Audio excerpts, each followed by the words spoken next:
आप लोगों को गोपालाजू का नमन। देखिए, इस वीडियो में पार्वती जी का शाबर मंत्र दे रहे हैं। मेरे बोलने का उद्देश्य ये होता है, बाकी तो सब आपको हमारे उत्तम नारायण पांडे जी बताते ही हैं डिटेल्स में। मैं तो सिर्फ इसलिए कहता हूँ अलार्म करने के लिए कि अपने बुद्धि और अपने विवेक से काम करें। देखिए, जब तक कोई मर्मज्ञ नहीं मिले, जब तक कोई गुरु नहीं मिले, जब तक कोई ज्ञानी नहीं मिले, तब तक किसी चीज़ को अडॉप्ट नहीं कीजिए। क्योंकि मान लीजिए कहीं कोई, वैसे तो होता नहीं, मगर कहीं कोई एडवर्स रिजल्ट मिलता है तो फिर ब्लेम करते हैं हम पे लोग। तो इसलिए अपने बुद्धि और अपने विवेक से और अपने रिस्क पे कोई भी चीज़ अडॉप्ट करें, इसको ध्यान रखें। आस्था प्रबल होनी चाहिए, कहीं कोई नुकसान नहीं होता मेरे विचार से। और अगर पूरा शाबर मंत्र की पूरी प्लेलिस्ट में जाना है तो डिस्क्रिप्शन में जाएं। थोड़ा कष्ट करना पड़ेगा उंगली को, उसमें क्लिक करेंगे तो पूरे आपको शाबर मंत्रों की प्लेलिस्ट मिलती चली जाएगी। और एक रिक्वेस्ट, अच्छा लगे तो लाइक करें, सब्सक्राइब करें, फॉरवर्ड करें, नोटिफिकेशन बेल में प्लीज जरूर क्लिक कर लिया करें। रेगुलर आपको हमारे अपडेट्स मिलते रहेंगे, यूनिक वीडियोस मिलते रहेंगे आपको गोपालाजी मोटिवेशनल वीडियोस के लिए। सुनिए, देखिए उत्तम नारायण पांडे जी क्या अच्छा लेके आए इस बार शाबर मंत्र। श्री सीताराम। गोपाल राजू मोटिवेशनल वीडियो के लिए मैं उत्तम नारायण पांडे आज एक अत्यंत महत्वपूर्ण विषय लेकर के उपस्थित हूँ। विषय है वर्तमान समय में पूजा पाठ साधना व्रत में बढ़ती हुई रुचि।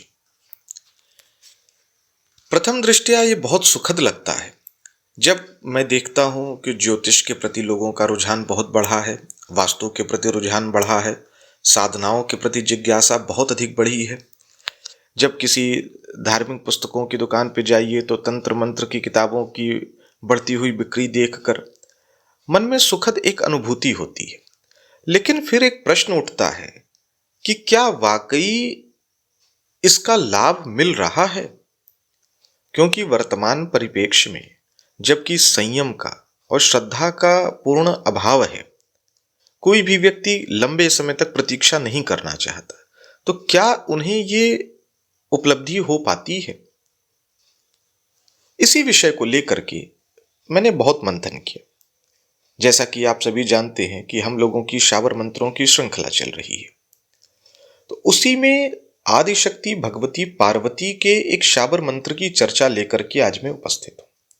आप में से बहुत सारे लोग जिनकी साधनाओं में पराविज्ञान में रुचि होगी, ऐसे बहुत सारे लोगों से मिलते होंगे कि आप उनके पास गए और उन्होंने आपसे कुछ पूछा नहीं और आपके बारे में उन्होंने बता दिया, या आप बैठे ही बैठे हैं और उन्होंने आपको देखा और आपके बारे में आप क्या प्रश्न पूछेंगे, वो प्रश्न का हल क्या है, वो होगा नहीं होगा, एक कागज पे लिखा और आपको दे दिया। ये किस प्रकार से होता है? या एक दूसरी पद्धति है कि आप किसी ऐसे भक्त के पास, विद्वान के पास गए और एक छोटी सी पूजन सामग्री, कुछ फूल, मिठाई, प्रसाद आप कुछ लेके गए, वो आपके सम्मुख, अपने इष्ट देव के सम्मुख रखते हैं और आपके लिए प्रार्थना करते हैं और आपकी मनोकामना पूर्ण हो जाती है।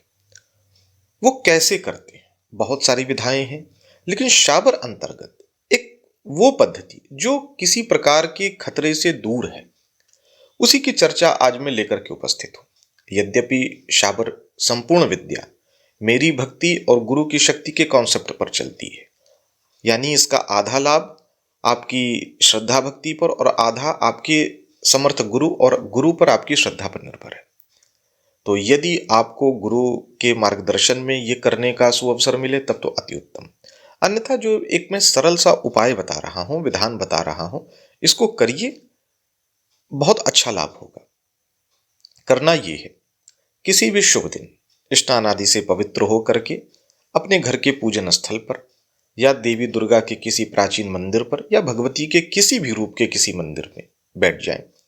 सामने तिल के तेल का, सरसों के तेल का या गाय के घी का एक दीपक जला लें। पूजन सामग्री से भगवती का पूजन अर्चन करें। फिर लाल चंदन, स्फटिक, कमलगट्टे या रुद्राक्ष की माला से, कहने का आशय है तुलसी की माला को छोड़ करके बाकी किसी भी माला से जो मंत्र मैं बताऊंगा, इस मंत्र की 5 माला जब आप वहीं, आप या तो अपने पूजन स्थल पर या जिस स्थान पर कर रहे हैं उस स्थान पर करें। ये प्रक्रिया 41 दिनों तक चलेगी। यदि आप पुरुष हैं तो बिना किसी रुकावट के आप 41 दिनों तक करें, और अगर करने वाली महिला है तो अपने शुद्धि अशुद्धि का ध्यान रखते हुए 21-21 दिन के प्रक्रम में 2 बार करेंगे।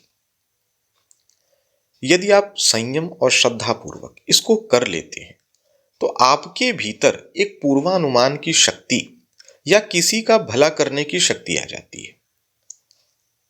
ये चेतावनी देना बहुत आवश्यक समझता हूं कि अनावश्यक इसका प्रयोग ना करें, अन्यथा बहुत शीघ्र ये शक्तियां खत्म भी हो जाती हैं।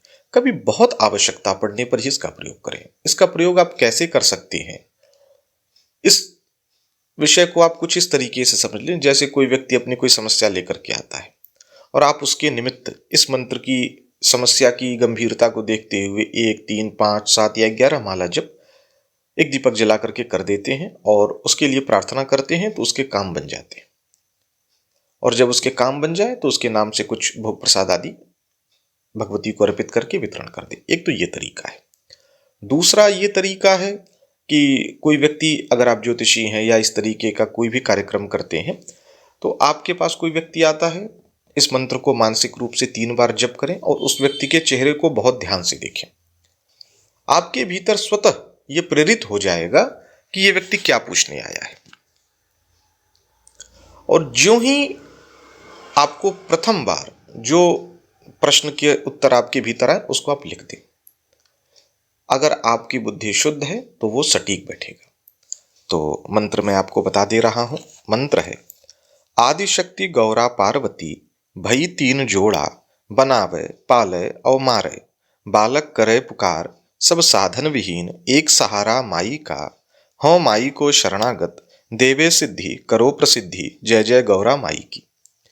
इस मंत्र के संबंध में 1-2 महत्वपूर्ण बिंदु की और चर्चा कर लूं। जो ये मैंने चर्चा की है, ये दक्षिण मार्गीय पद्धति है, यानी सौम्य पद्धति है। इसके वामाचार के भी बहुत सारे भेद हैं। मंत्र यही रहेगा, लेकिन वामाचार के भी बहुत सारे भेद हैं। यद्यपि उसकी तीव्रता इससे बहुत अधिक है, परंतु उनमें मुझे जाना नहीं है।